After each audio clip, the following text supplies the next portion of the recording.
I'd like to adjourn the Board of Education closed session at 7 o'clock and reconvene the regular Board of Education at 7 o'clock as well.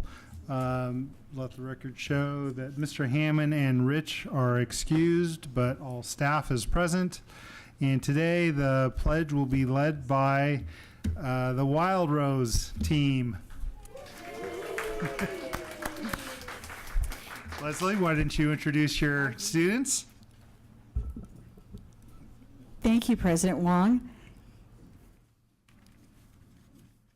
President Wong, members of the board, Dr. Throsian and cabinet, and our wonderful audience of course, we have some Wild Rose teachers here too. Woohoo! Yay! With me tonight are two of Wild Rose's fine fifth graders. We have Moses Vasquez and Violet Moore. Both of them are outstanding students and very involved in different academic programs, including Team Bruins and Renaissance at Wild Rose. And they will be leading us in the pledge.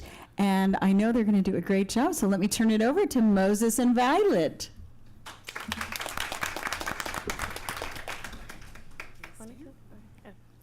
Please stand. Right hand over your heart. Ready, begin. I pledge allegiance to the flag of the United States of America and to the republic for which it stands, one nation, under God, indivisible, with liberty and justice for all. Tell them they may be seated. You may be seated.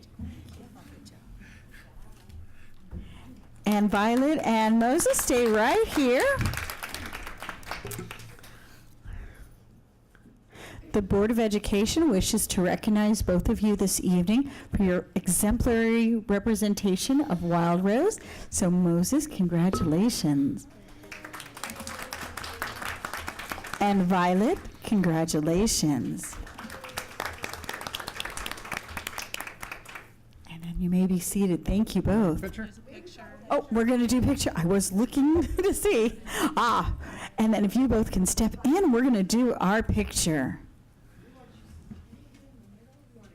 And while we prepare for picture, looking forward to tomorrow night, back to school night for Wild Rose.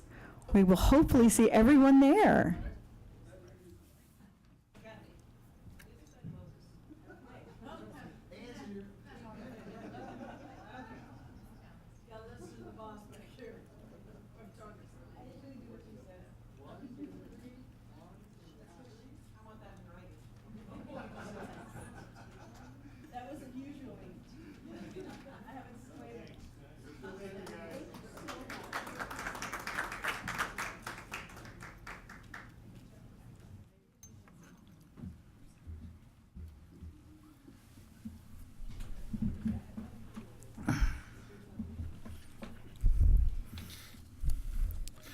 Item 4, report on the closed session held this evening.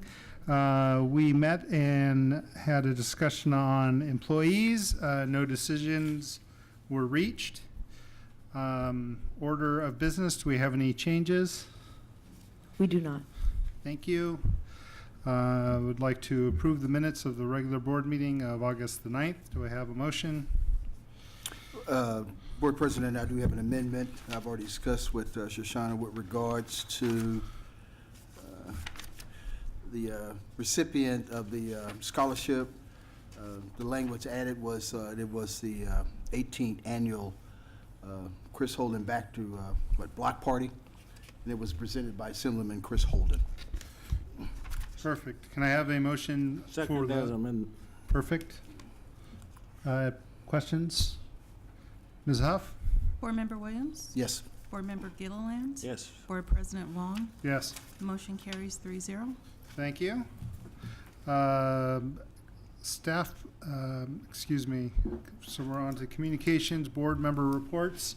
Mr. Gillen? Yes, I would like so much to commend the staff, the parents, the students at Mayflower. 5th day of classes, brand new principal, and they pull off a open house, back to school night, the classrooms looked like they do in mid-semester. I mean, everybody was ready, everybody was excited, the parents were enthusiastic, the staff was just terrific last night. And to be able to do that in only 5 days of school and be ready for that event and make it such a meaningful event is just says a whole lot about the staff and the principal and what's going to happen this year at Mayflower. So kudos to them. Also want to remind everybody, since we don't have a student rep here tonight, Friday night's the opening kickoff for the Wildcat football season, 7 o'clock at Wildcat Stadium versus Burbank. So we're looking for a successful run again this year, at least real Hondo League champs. So come out and support the team Friday night, 7 o'clock. Thank you. Mr. Williams? Yes, Board President Wong, I'd like to share the Monrovia Acadia Duarte Town Council Day at the Fair, which is September 13th. The Monrovia Acadia Duarte Town Council is an umbrella under Supervisor Catherine Barger. We represent the unincorporated areas of Monrovia, of course, Arcadia and Duarte. From my understanding, this is the first year that the unincorporated residents are going to have their day. And I think this day is going to be mirrored by other districts and cities, City of Duarte, Arcadia. But anyway, the normal admission is, I understand, is $14, and these exclusive ticket offers are $8 for admission. And so these are being passed around the district as well as the residents in the community. So if we don't have one of these, you can come here to the district office and pick one up at the front desk. So say aye. There we go. Save $6. Come on down. Say hello. Thank you very much, Mr. Williams. Dr. Throsian, Superintendent's report. Thank you, President Wong, members of the board. I would like to mention what a wonderful opportunity Monday was in seeing learning. And we had such great events occurring throughout the district. We had entire schools out. Actually, if you some homemade. Actually, if we go back to the preceding slide, at Wild Rose, we had students who made the pinhole cameras. They could probably explain it better than I can, but it was an extraordinary learning experience everywhere. And in the center, we have a sun spotter, which allows you to see the reflection through the mirror and on a plate. It was amazing to witness history surrounded by colleagues, students in an environment such as Monrovia schools. So, solar eclipse. We also I also wanted to note that in terms of our enrollment, and I know that the board is very interested in our enrollment numbers, we are still a little lower than last year, but we are above what we had projected. Our numbers are still coming in every day, and we are reconciling that with the new students who are coming in, as well as those who have not returned. So we should have a much better number in a couple of weeks. Really, it's the first Wednesday in October is that reckoning day that we identify and look towards as the day where we have our final counts in it, although we always accept students, of course. And finally, in consent today is conference and travel. It's actually an item where I will be traveling to Shanghai through a program that we've had in this district for many years through former board member Bruce Carter, where educator exchange, where educators go to Shanghai and learn about the systems there and the schooling there. And I thought that this would be a great opportunity for me to learn a little bit more and start thinking about some of our own international programs and inviting international students to come and join us. So the item is in consent, and in terms of cost, will not cost more than $1,000. Perfect. Thank you very much. With that, we move on to item G, public comments. The Board of Education encourages public participation and invites you to share your views on school business. Ms. Huff, do we have any speakers? There are none. For items not on the agenda, do we have any speakers? There are none. With that, we will move on to item H, the Coatson Foundation Grant. Dr. Kaiser? I would like to have our two Coatson mentors join me at the podium. We are very excited tonight to bring to you an informational report on the Coatson program. We have completed year 1 and we are commencing year 2. We have Ross October and Elva Enso. Ross is from Brad Oaks and Elva is from Wild Rose. They are serving as mentors in this program. And what Coatson does is they believe that if we take our really good teachers and if we give them some special treatment and professionalism, that we can turn them into really great teachers, extraordinary teachers, and that good teachers are worthy of extraordinary experiences. And so these wonderful mentors are going to be sharing with you their journey. Coatson pays for their salary for 2 years. So you know that that is just an amazing gift that Coatson gives us. And their full-time job isn't to do anything in the school except mentor the teachers that they're mentoring. So there are no other duties assigned to them. They are taking care of these teachers, helping them improve their instruction, and these teachers were volunteers. So with no further ado, I'm going to have our main entree share with you their report.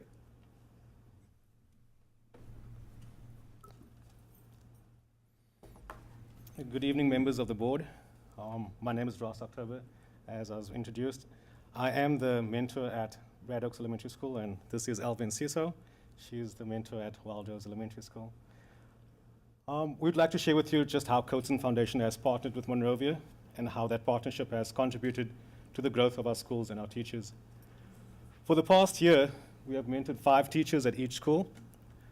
These 10 teachers volunteered and applied to become fellows. Here we see a picture of Mr. Lloyd Coatson. When Mr. Coatson was a child, he was profoundly affected by an artful teacher. When he was older, he established the Coatson Foundation for the Art of Teaching to transform good teachers into great teachers. The Art of Teaching focuses on the journey of the teacher. It combines a number of components to produce powerful professional growth and development. Dr. Kaiser, for the past 3 years, has collaborated with the foundation and convinced them to consider Monrovia as a candidate. So in 2016, they decided to visit our elementary schools. Only 2 schools were chosen to lead this initiative. The Coatson Foundation came around to our schools and presented their mission and accepted applications for fellows and mentors. Teachers had to fill out applications, teach lessons while being observed by a panel, and go through a lengthy interview process, all in the hopes of being accepted. The mentor role is different than most coaching roles. We were not chosen for our knowledge base, but rather our ability to be non-evaluative coaches would be able to steer the fellow in their growth. A few districts in our cohort are Tustin, Fullerton, Wiseburn, Whittier, Rowland, Long Beach, Downey, just to mention a few. In order to make all this possible, Coatson provides funding for our district. Mentor salaries and benefits are fully paid by Coatson. There are stipends and substitutes provided in order for teachers to take advantage of these privileges and learn about best practices, such as cognitively guided instruction, known as CGI math, and reading and writing workshop. The workshop model of instruction balances direct instruction, inquiry, scaffolded practice, creativity, choice, community, and autonomy. It is a model that adapts to the very specific needs of the students. Workshops are drivers of growth, engagement, and joyful teaching and learning. CGI is an approach to teaching mathematics rather than a curriculum program. At the core of this approach is the practice of listening to their students' mathematical thinking and using it as the basis of instruction. The foundation's purpose is to make good teachers into great teachers. There are different components provided for the teachers to help them achieve greatness. The fellows have access to lab days, observations, and conferences where teachers gain new vision and knowledge. The fellows set goals with their mentors in order to grow in their content knowledge. The fellows and pedagogy, Coatson fellows are not obligated to participate. They choose to be part of the coaching cycle with a mentor, setting goals, get videotaped, being observed weekly, reflect with their mentor, attend conferences, and participate in monthly inquiry groups with colleagues to study teaching more deeply. And this summer, because of the generous stipend that is afforded our fellows by Coatson, some of us were fortunate enough to attend the prestigious Columbia University Teachers College Summer Institute for Reading and Writing. Attendees from 40 different countries were represented. Others too attended the University of Washington's Cognitively Guided Instruction 2017 National Conference in Seattle. We also attended the Steamer Head Conference and observed teachers at the UCLA Lab School. We are amazed at what the teachers are implementing in their classrooms. Teachers demonstrate their passion for teaching daily. These fellows continue to demonstrate their willingness to grow and be artful in their teaching. Teachers have made significant strides in achieving their individual goals and focusing on students' individual needs. As a teacher mentioned today, Coatson has made my teaching exciting. I am motivated. Because I am excited to teach, the students are excited to learn. Of course, this leads to growth. I'd just like to share a few quotes from fellows that they would like for you to hear. So I'm just going to read what's up on the screen. I never guessed that I would have gotten kids to write for 15 minutes by themselves, let alone 30 to 40 minutes, says Heather Pavanelli. It's because they are writing with more choice, and that's what they have. They have choice in writing. And when I started to embrace the Writer's Workshop methodology, that is when my teaching started changing. I realized it was more about becoming better writers, not just to perform for a test, says Erin Eiler, our intervention teacher. Coatson has made my teaching exciting. I'm motivated. Because I'm excited to teach, the students are excited to learn. Of course, it leads to growth. 4th grade teacher, Terry Espinoza. At this point in my career, with my mentor support, Coatson has allowed me to take teaching to another level by giving my students effective writing instruction, more independence, choice, and one-on-one time. Maria Lomelin, 3rd grade teacher. In the past year, Coatson has not only encouraged me to grow, but has given me the appropriate tools to grow. Amanda Velez, 5th grade teacher. CGI has only transformed my teaching of math, but also took me to this year's National CGI Conference in Seattle, and even found my enthusiasm for CGI, which was quoted in the UCLA CGI guru Megan Frankie's book. CGI has allowed my students to enjoy and feel successful about my math again. Dana Elliott, 4th grade teacher. Alva and I have 4 hopes for the near and distant future. Hope number 1 is a strong hope that more of our colleagues can be trained in the workshop model in CGI math. Hope number 2, that this eventually becomes a district-wide practice. And hope number 3, to have our district, Monrovia, as a model for the San Gabriel Valley. Our last and final and most important hope is for our school board to visit our schools and see the teachers and students using what we've learned. Thank you very much.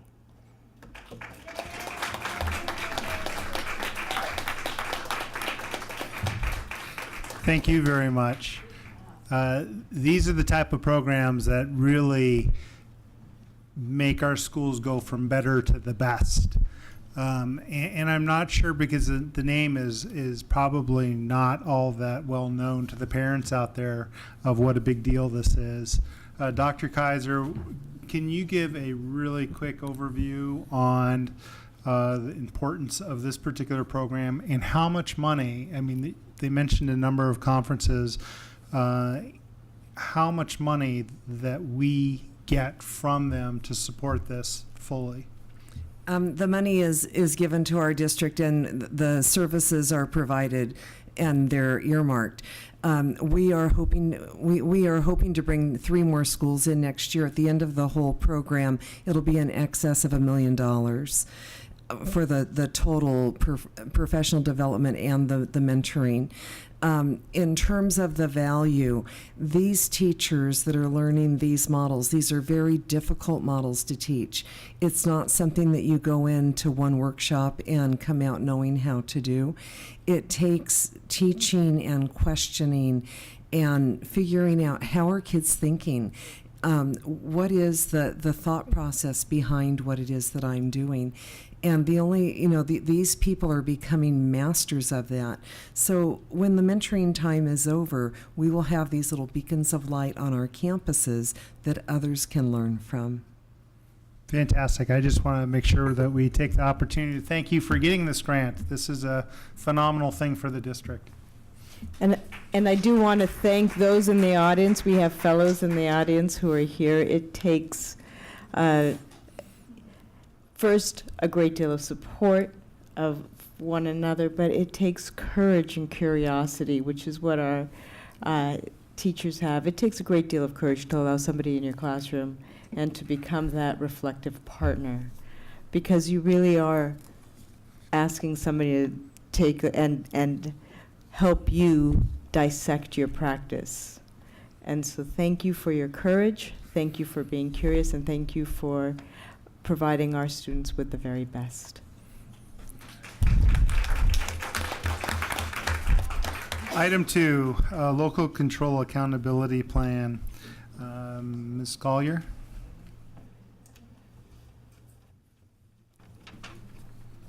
Good evening, President Wong, Board, Cabinet, Dr. Therosian, and the diminishing audience.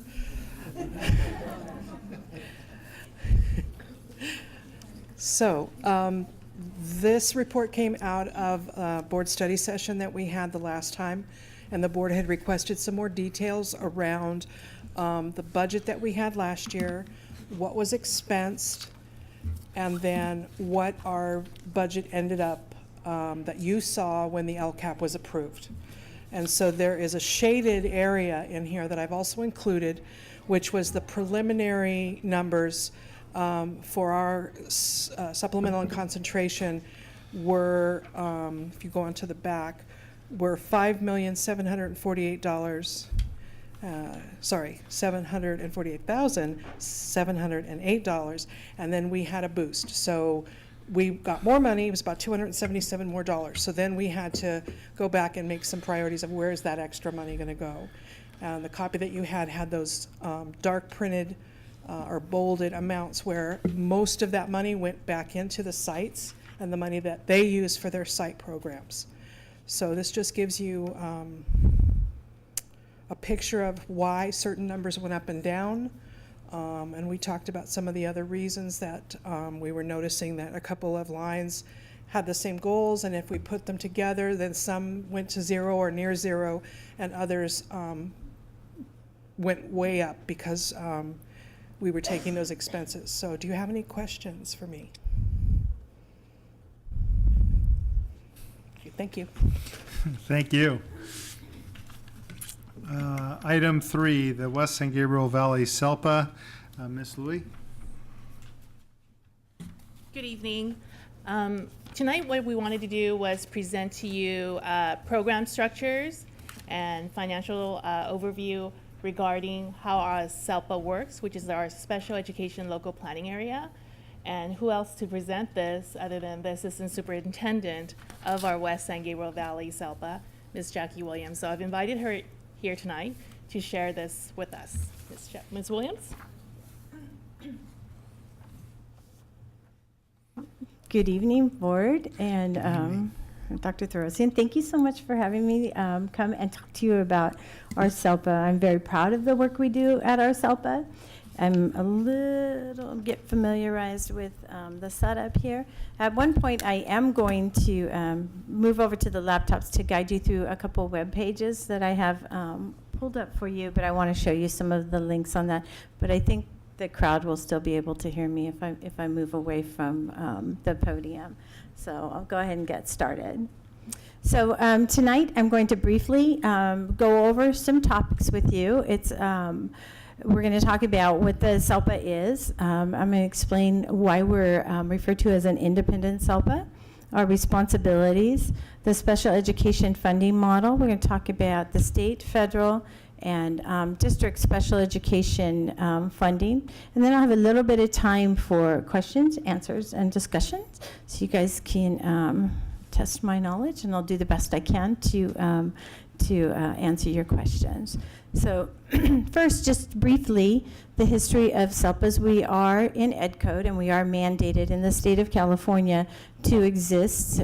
We were developed in 1977, actually by our current governor, was the individual who came up with the idea of SELPA, Special Education Local Plan Areas, in order to build consortiums of districts so that we can pool our resources in the districts to be able to provide services, especially to our low incidence disability students. Sometimes it can be quite costly, and with our smaller districts, we certainly need that pool to be able to provide the services. In our SELPA, we actually range from approximate ADA up a little higher than 17,000, which would be Alhambra Unified School District. And we go all the way down to our little district, Valley Lindo. It runs around 11 to 1,200. So we have quite the range, and we have a trajectory just like this, with our districts, 3,000, 5,000, and into the 9,000. So we have pretty varying sizes of districts.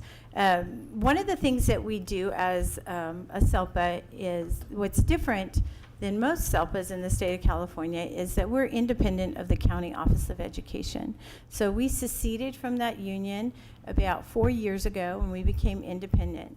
So all of our classrooms that used to be ran by LACO are now run by our member districts.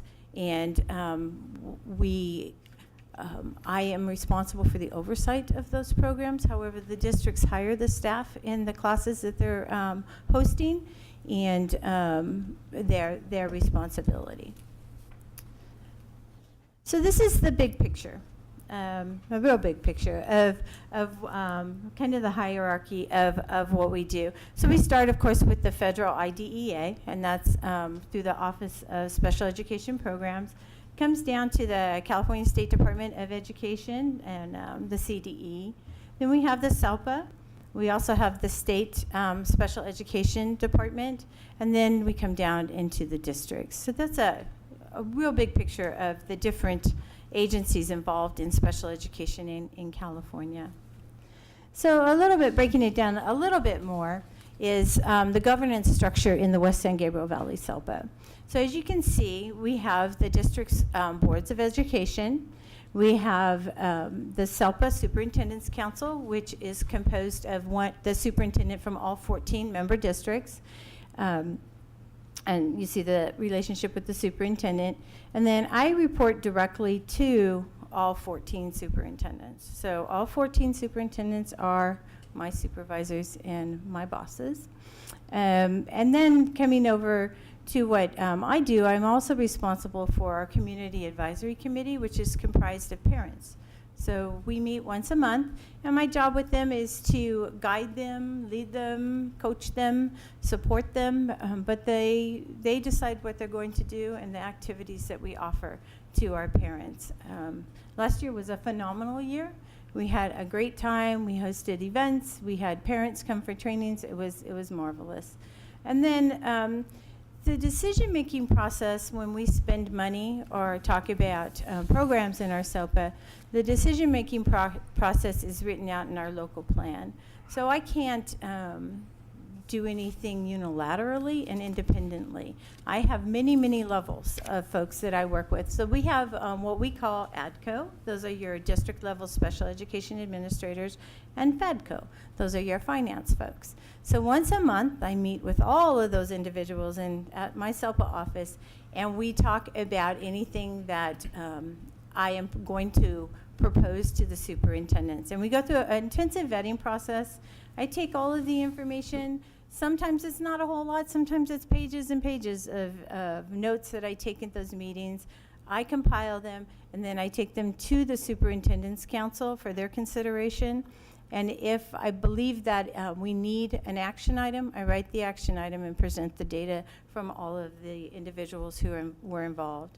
All of our superintendents have one vote. Now, if you're 1,000 students, you have one vote. If you're 17,000 students, you have one vote. It's a great group to work with.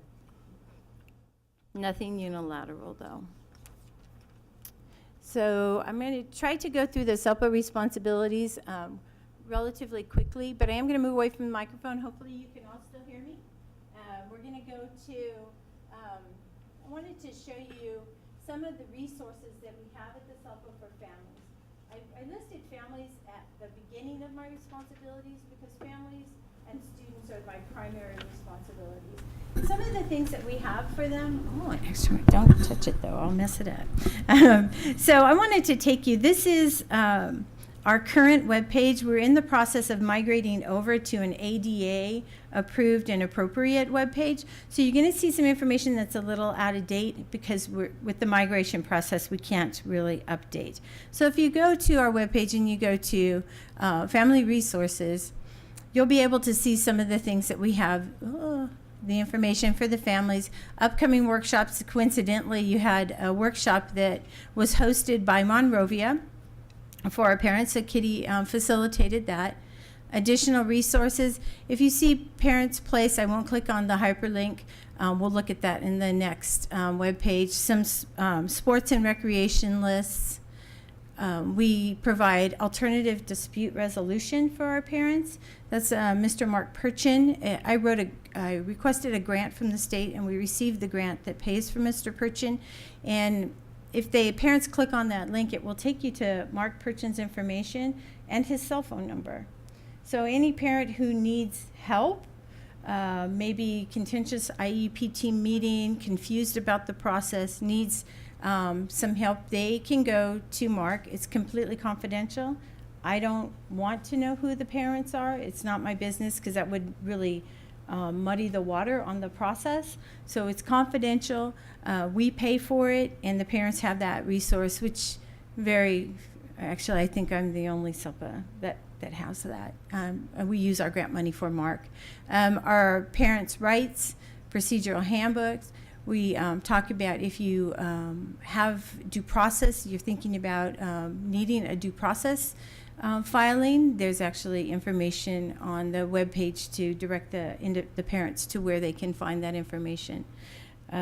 Very transparent is the goal. And let me show you the next link that we have, the Family Resource Center. So this is we have a network of family resource centers that are paid for through special education dollars. And if parents, there are so many resources here. So they have meetings and training opportunities through the first 5. They're a wonderful resource for our parents and any type of caregivers. Teachers sometimes go there. You see West Ed is involved. This is a state level grants, and the Family Resource Centers require districts, agencies to apply for a grant and receive that grant, and then it's paid for that way. So that's that information. And then continuing on with what we do, these are actually activities that I personally do as the assistant superintendent. I'm a member of the Coalition for Adequate Special Education Funding. We meet monthly. We discuss state and federal level funding. We predict revenues, and we help with reporting. I serve on state level committees. I represent at the state and federal level, and I'm actually was asked to be a representative for the coalition on the reauthorization of the IDEA, which has been kind of backburnered because of the change of an administration, but I am still on that committee and will participate when the time is appropriate. I'm a member of the State SELPA Administrators Association. We also meet monthly, mostly focus on compliance. We work directly with CDE and implementation, and I serve on state level committees and represent at the federal level for the same. Some of the committees that I'm on is, I mentioned the idea, I actually was asked by the California Department of Education to represent this area, the Los Angeles area, on the Significant Disproportionality Advisory Group. I'm the chairperson of the state ESSA committee. I'm a member of the SELPA 2.0, a member of the GLASS Professional Development Group. So there are many, many committees, which is common. GLASS, what we do is we also meet monthly, and that's a consortium of everybody in the greater Los Angeles area. And we talk about, well, what we went over at the previous state meetings and make sure that we all have the same understanding and then go forth and implement. Just going through, you can see there's a lot of stuff that we do, a lot of staff development. Particularly, I want to point out is Spot Ed is special to our SELPA. It's specialized professional online training for education, and that was developed by myself, and it's actually trademarked. So we offer online trainings for our educators. They're 100% free for any employee, teacher, paraeducator, cafeteria worker, janitor, anybody who wants to have access to those. It's free for our staff, and we do sell them to other agencies, and we've had approximately 10,000 courses taken in the last 2 years. So again, staff development, and I help with technical assistance. Getting to the revenue distribution, that's another job. All the revenue comes through the SELPA. It comes to our administrative unit, and then I disperse the funds. So for you all, if it's, you receive a proportional share based on your district's ADA, and for 16-17, your federal revenues, 1.1 million, then state 2.8. Then your state mental health, your AB 114 is 231, or 321, woo, I've reversed those. And then federal, you had $62,000 roughly. We know we have challenges with special education funding. We're severely underfunded. I think I'm kind of preaching to the choir here on the underfunding. I think you are all well aware that the federal government said they'd fund us 40% of the costs. We are nowhere close to that, and I think that you are all very aware of that. If you look at the last bullet, California, 40% of the current average per pupil, that would mean $3 billion a year to California if we were fully funded. We actually received 1.2 billion, and which left us with a $1.8 billion loss of ongoing revenue. The next slide, it is a little confusing, but this is by funding source. And the purpose of this is just simply to show you that the federal in the green is flat. The blue is our state funding, again, flat funding. We're comparing 2005-06 to 15-16, it's flat. But the increase in per pupil went from $12,800 a year for special education students to $17,900 a year, and that difference has been compensated by the local education agencies. So that is your contribution, or sometimes called encroachment, that you need, the districts have to pick up that loss, the extra expenditures. And then, of course, you are getting your LCFF money for these students also. So adding on to that, the students become rather expensive. This is the same information, just displayed differently, so I won't go into it in detail. But you can see that the local contribution, your district contribution, is quite high. This last year, we actually got to the point where the local contribution was the highest contribution. So we've been steadily going up to that, where the local, your district contribution was the largest. We are the largest. And here it's just simply showing you that big red gap is where we're not getting our funding. It's a huge gap in funding at the federal level.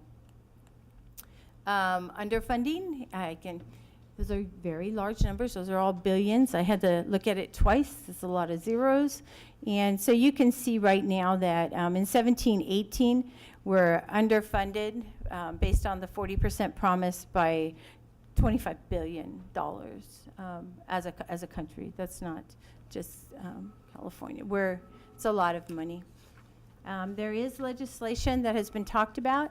I don't know where this is at, to bring legislation that would provide 40% funding over a 10-year period. I don't know what will happen with that. I think it's a grand plan, but I'm not sure where that will go. And that's all I have for you. Do you have any questions for me? Yes, on your chart that shows the funding breakdown, federal, state, local, do you have something that shows how much ADA goes into each of those local? Because the local amount is the ADA for those students, plus the amount that we subsidize, The additional cost is. the additional cost. All of that is in the pink right now, right? The pink is Is it your the local contribution, which would have been generated by the student's ADA, correct? only ADA, not the supplemental that we have to spend to cover the costs, The contribution? the contribution? This is your contribution, yes, but that, your revenues Wait. were, I think we're misunderstanding each Okay. other. I may be wrong. okay, But we get ADA for those students. yes, sir. That's a cost that we're, I won't say obligated, but that's money we get for that student. Revenues. ADA. Yes, It's for the special education student, for a certain number of special ed students. They count in our ADA. they all do. Is yes. that money in the pink? Yes, it is. Okay, and plus, on top of the ADA, then we have to supplement the costs because we don't receive enough funding. Yes, I don't know whether you call that shortfall contribution, what, I don't call ADA contribution. Because ADA is money we receive to educate that student. So do you have any breakdowns of what part of this in pink is ADA and what part is money over and above ADA, over and above federal contribution, over and above state contribution that we have to spend in order to educate these students? Is that breakdown available? that's what this is. We can Yeah, actually but I look can dig further. deeper, yes, Yeah. yes. And it would be interesting to see how that breaks down with Monrovia specifically. Absolutely. So that is something that we can bring back. We did look at some numbers. I brought some numbers the other day, and we took a look at them, but we didn't dig deep into them. But we were relying on your questions for additional information, and we will absolutely get a breakdown I'll get to the superintendent That and would get be that to great. you. Absolutely. It's, I think the question is, each student receives a certain amount of ADA. We receive, the district receives. Correct. Their expenses to provide the appropriate education far exceeds the amount of ADA we receive. Yes, Okay, so that amount is paid for by basically other students' ADA, revenue that we're receiving for other students, our general fund. well stated, yes. So how much is the shortfall? How much are the other students, for lack of better term, subsidizing the needs for this particular population? In the particular graph, Because it's all going to be pink, because it's all ADA funds, It is. but not specific to those particular students. that's the number right there. That's billion, yes. Overall, yes. but you're gonna get that breakdown and Yes, we Thank can. you. We can do that, Yeah. yes. that would be helpful, I think, for us. I agree. Yes, we'll get that for you. Yes, based on your background and your current affiliation, obviously, I think you would be more seasoned than we are with regards to the 40 and the 12 that we're receiving. You mentioned legislative talk. Where's that originating from? The legislative advocacy, are you mentioning the last? Right, you slide? mentioned their talk legislatively with regards to trying to find out where that subsidized is, as Board Member Gilliland and Juan was mentioning about the general ed being subsidized. You mentioned legislative talk. That caught my attention, based on the fact that we just traveled from Washington and we're trying to Right. find people that will dictate what we're trying to establish. So on the slide, it's Jared Huffman. He's out of San Rafael. He has stated that he is planning to introduce a bill for full IDEA funding at the 40% level. He's a Assemblyman from San Rafael? Correct. Okay, we need to make a note of that. Right. Perhaps we can reach out to him and see what we can do to help him on the Southern California front. Yes, of course. Thank you. I'm just curious personally, why was there a transition of independence from Lego 4 years ago? Why did we do that? Primarily because the districts, and it's pre-me, I'll have that transparency. It did happen before I arrived as a SELPA assistant superintendent, but the primary reason that the superintendents decided to take back their programs was because of the quality of the education being offered in the classrooms. The districts felt that they could better serve their own students, and we wanted to keep the services local and keep our families local. There, of course, was a very large fiscal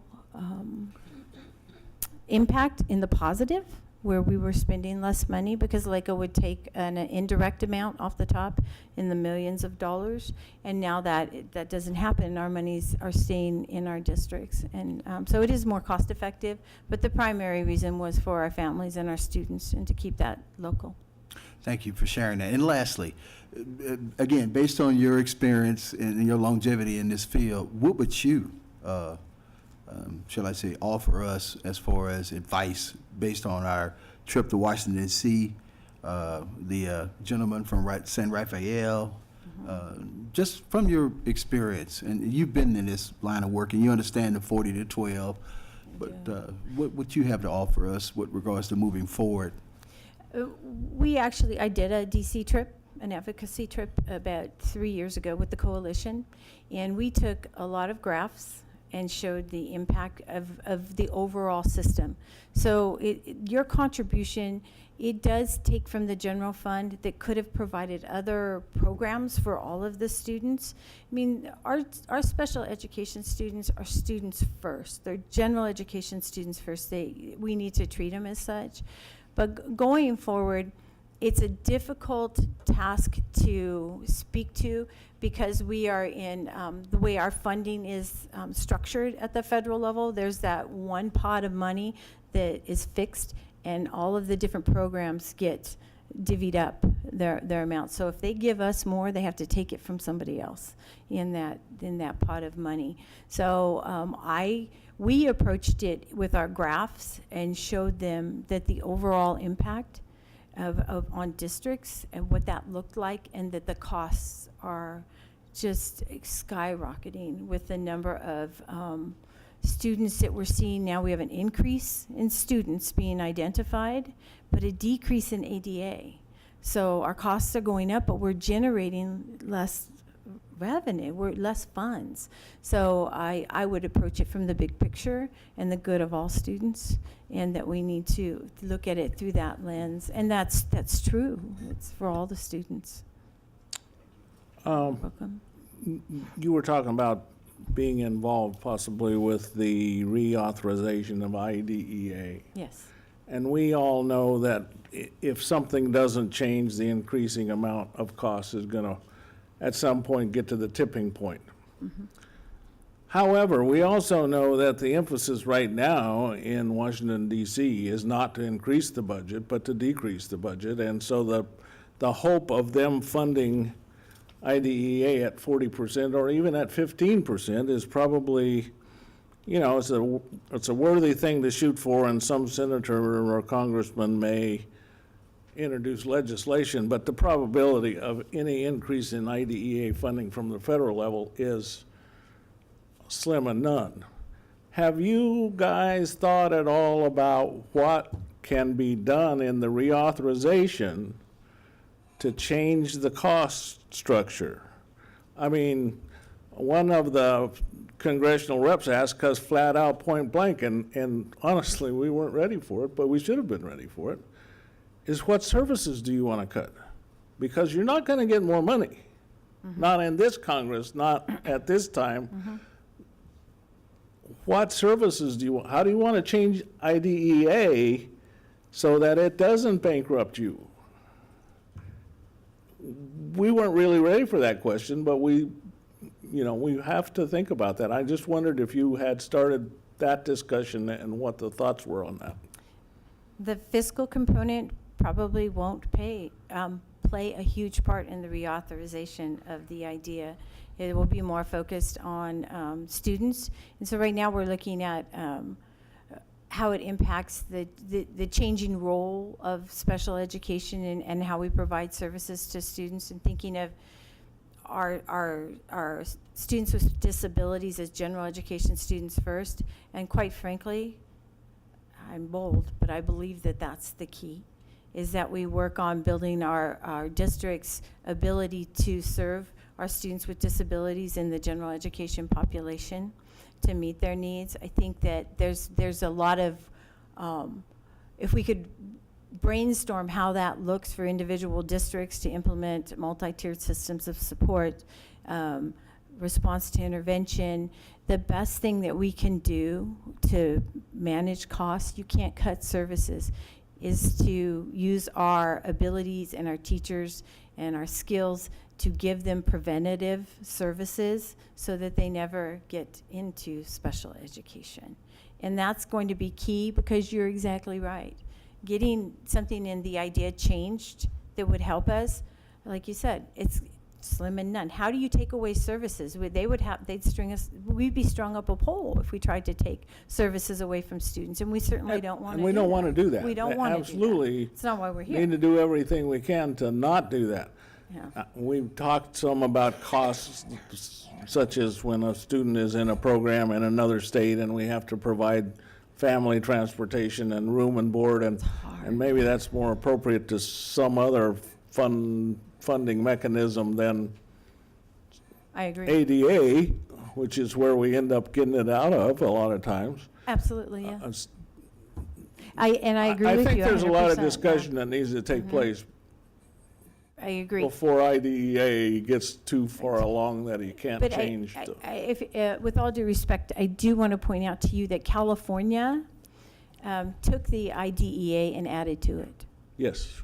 And That's right. if we were to take on that beast, I would say take on California and have them quit adding on to the idea.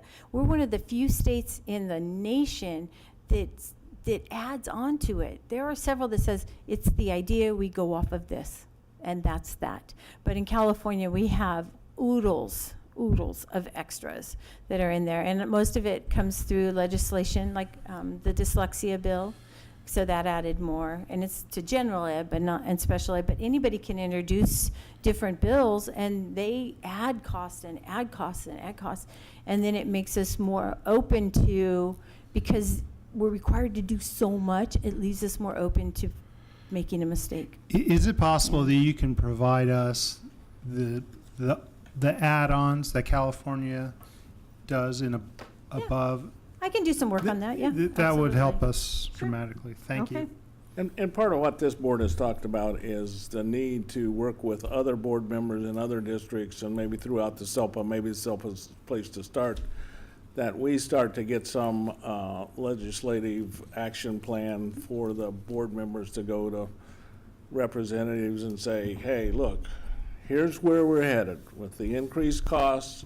This is what's happening. And so in this state, we've got to look at how we're going to reduce the cost of special ed without reducing the services. Because the last thing we want to do is reduce services to these folks that need the special help.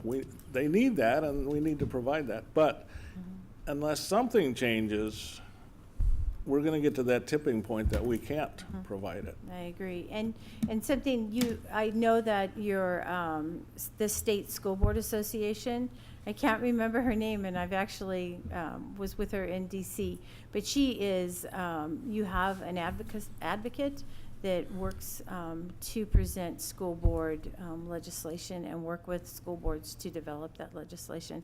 So I picture her face, but I absolutely cannot remember her name right now. But And when it comes back, please bring it to our attention. I will. I will. I get That that. Might be in That's 5 happening minutes, with I'll me be right like, now. hey, I remember her name. So that resource, she works very hard for you all, and she collaborates with us.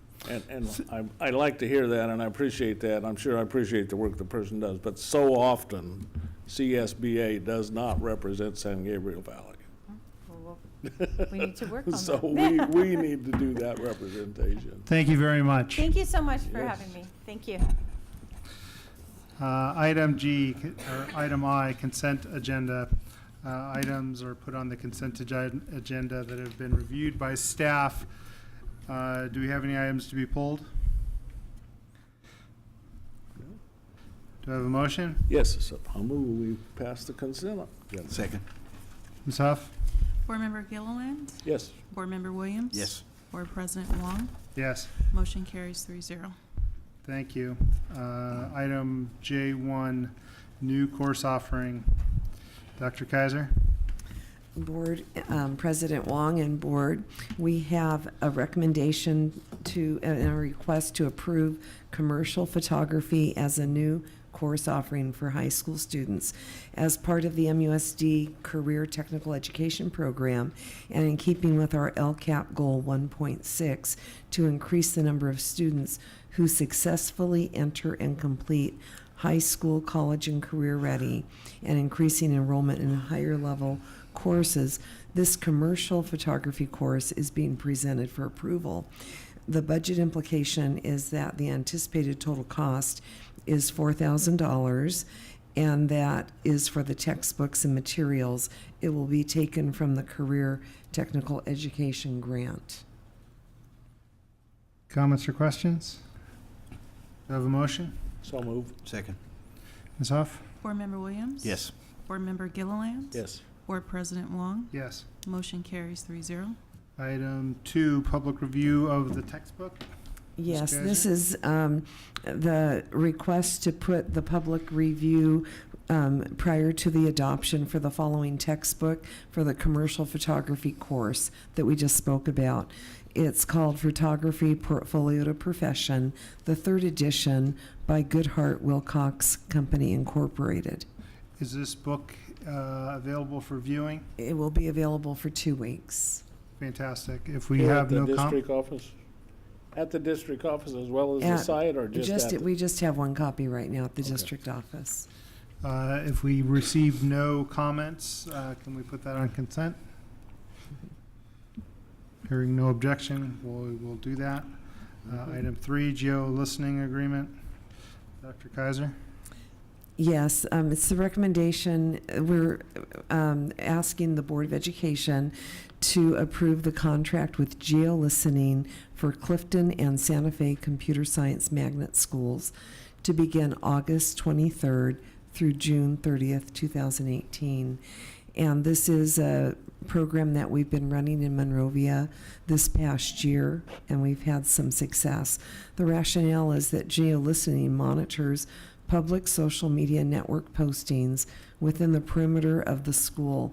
They do not migrate into personal or private settings of any social network subscriber.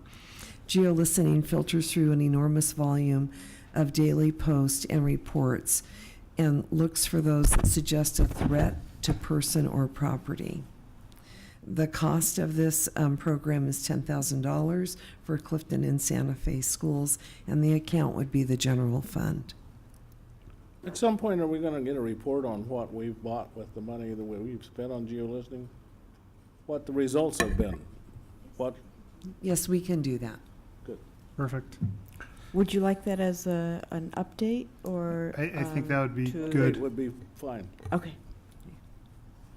Any other comments or questions? Moved. Ms. Huff? Or could I have a motion, please? Moved. Second. Ms. Huff? Board Member Gilliland? Yes. Board Member Williams? Yes. Board President Wong? Yes. Motion carries 3-0. Item 4, geo-listening agreement for Canyon Oaks.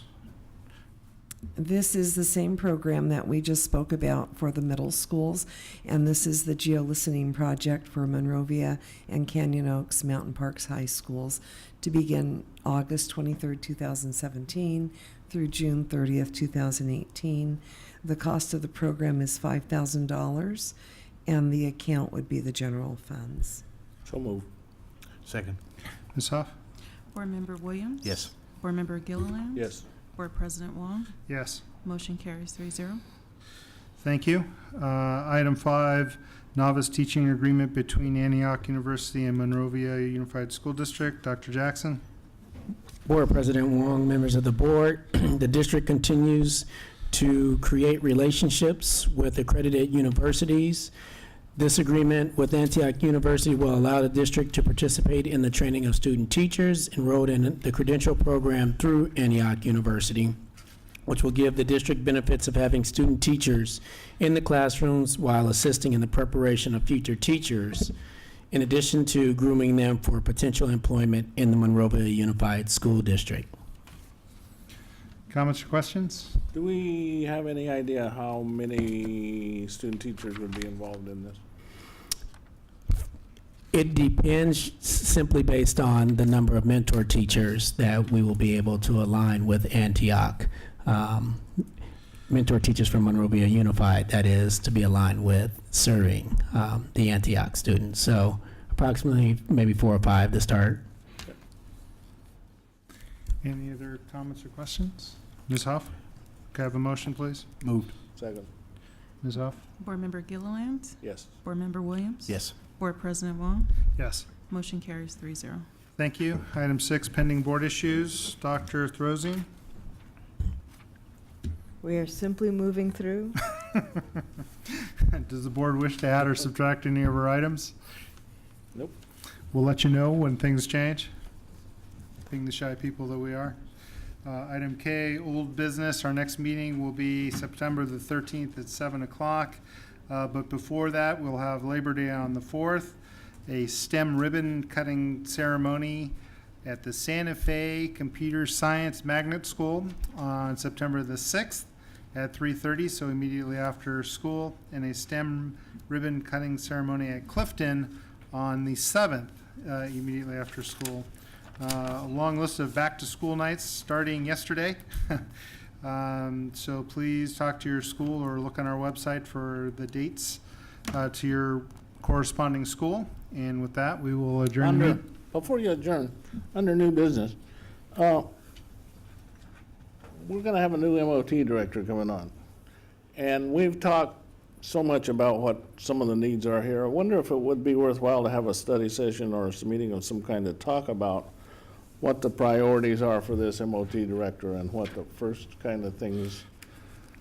I mean, Dr. Throsian can't make everything in this district first priority for him. No, I think that's a good idea. Why don't we let him be on the job for, say, 3 or 4 weeks so he can get his arms around the general gist, and then we'll come back and then we can discuss based on what he sees and what we've seen as well, and then we can go from there as a study session.